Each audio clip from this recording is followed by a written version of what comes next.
Clix just got almost 600 points and won FNCS Opens by 60 points. Day one of FNCS is officially over, and Clix showed us why he's coming for that FNCS championship this season, getting 595 points, playing 9 games, and winning 5 of them. The craziest part about this though was their match history was absolutely insane. Before we get into recapping everything that happened in FNCS Opens, I'm actually trying to hit 50,000 subscribers by the end of summertime, and if I'm able to hit 100,000 subscribers eventually, that would be like winning FNCS to me. So if you guys want to help me win FNCS, just subscribe to the channel and turn on notifications if you guys are new. Use code KDOG in the Fortnite item shop if you guys want to support me even more. Without further ado though, let's get straight into this video. All right, so we got to start off this video by just going over Clix and Vino's insane match history today. They started off the tournament by getting a 46 elimination win, and then in their second game they died in mid game, and then they got a 7 elimination win, and then they died off spawn, and then they got 3 straight wins, which included of a 12 elimination win, a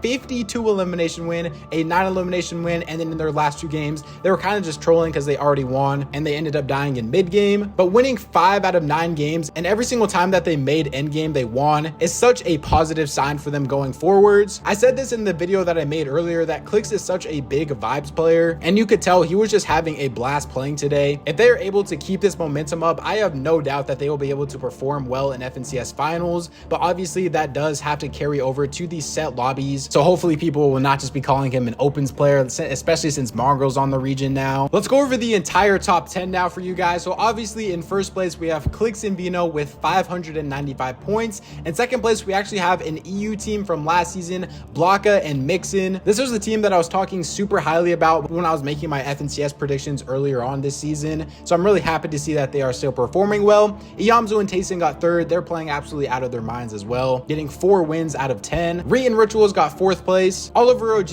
and his new duo Craze in a top 5, which is just amazing to see. Oliver OG has been playing so well recently. Muzz and Trashy got 6th. Nerface and Severus, a team that I've honestly never heard of, got 7th. Outlaws and Edgy got 8th, a very underrated team right there. Death and Edgy getting 8th place. Paper and Victor V getting 9th, and then G Money and Reciprocal in 10th. So that was the top 10 from today's leaderboard. There was obviously though a bunch of other big names, and pretty much every single big team that we have been following all season did make it out of opens. We had Mongrel and Mr. Savage in 16th place, and they didn't have like the craziest match history, but every single time they were able to make it to endgame, they performed very well. They started off the tournament with a 31 elimination win, then just had some consistent games for the first like 5 games with a 7 elimination second, 2 elimination fourth, and a 9 elimination second, and then they finished off the tournament with an 11 elimination fourth. Getting 16th for them in opens is going to be super big for their confidence. After all the drama that's been going on with Miro and Pink, they were able to finish in 28th place, so that is also going to be very good for them,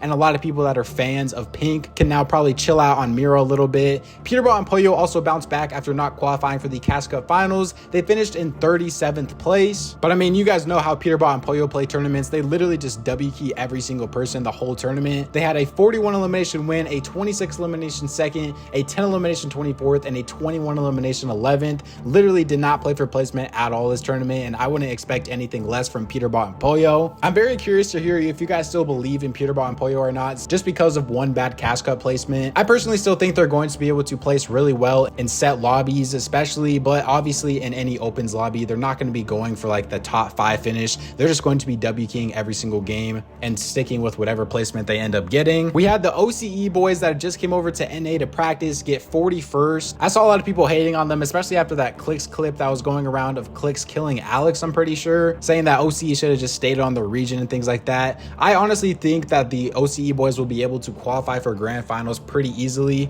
People don't understand how good they actually are, and hopefully they'll be able to show that off this season. Booga finished in the top 50. Cooper and Kanata finished in the top 50 as well, so it's cool to see after Cooper and Kanata really not playing together at all this season because Skittles was actually filling for Cooper while he was away on vacation, that as soon as he is able to come back, they're still able to dominate and place extremely well. Also with the recent boom bow nerf, I'm pretty sure this is the first tournament we have seen without the bow, and that was like one of the biggest things with Cooper and Kanata is now that they don't have the bow, are they still going to be able to place as well as they have been? And we clearly can see that they still are. The last team that I wanted to go over was Cypher PK and Asian Jeff. I'm pretty sure they were able to finish in the top 100, so that is just so awesome to see that Jeff is kind of just taking it serious. And like a lot of people saw when he was actually ended up playing with Cypher PK, they thought he was just going to troll the whole time and that Jeff's career was over and things like that, but they were able to finish in 95th place today. PK, and seeing Cypher PK in a top 100 of an FNCS lobby is so insane. They're obviously not like going for super high elimination games. They're just trying to make endgame every time. They're playing to their strategies. They have a coach. Cypher PK skipped out on going to the NBA finals today to play FNCS, so you know how serious he is taking this. I hope that they are able to at least qualify for heats. A lot of pros were still not very happy about the meta, and especially because of how broken a lot of them think the Nitro still is, and because the Fists are still not in the game, which they really need to add them back, because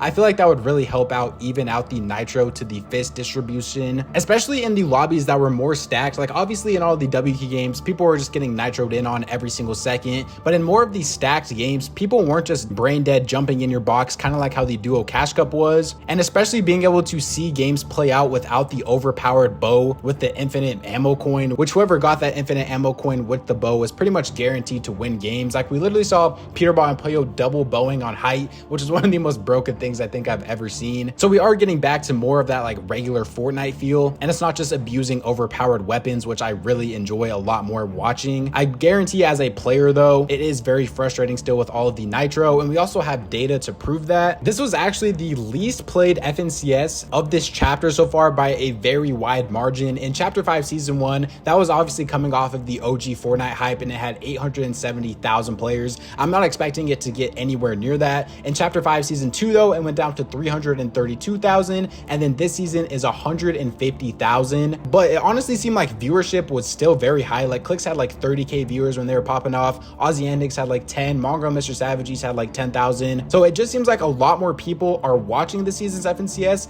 instead of actually playing it. Let me know in the comment section down below if you guys were watching this FNCS or if you guys were still playing it, and if you do enjoy the meta right now or not. I want to quickly go over the FNCS format for tomorrow, since I feel like a lot of people don't really know what's going on with the FNCS format right now. So this is actually a 4-round tournament, and we're going into round 2 now. Round 2 is by far going to be the easiest round. It goes from the top 2,000 players who have qualified right now into the top 1,000. If you're a decent pro or even a good pro, that really shouldn't be that hard for you at all. But in round 2 to round 3 is going to be one of the most difficult things we have seen. It goes from the top 1,000 to a 50-player set lobby, which I don't really know who decided it was a smart idea to go from 1,000 people to 50. But now we are actually back to set lobbies, and it is no longer top 250 in round 4. It is going to be 6 games of set lobbies. So we are getting like a mini grand finals every week of FNCS. So that is going to be super hyped to watch, and I am very excited to see how that plays out. Other than that though, that is pretty much all for today's video. If you guys did enjoy the video,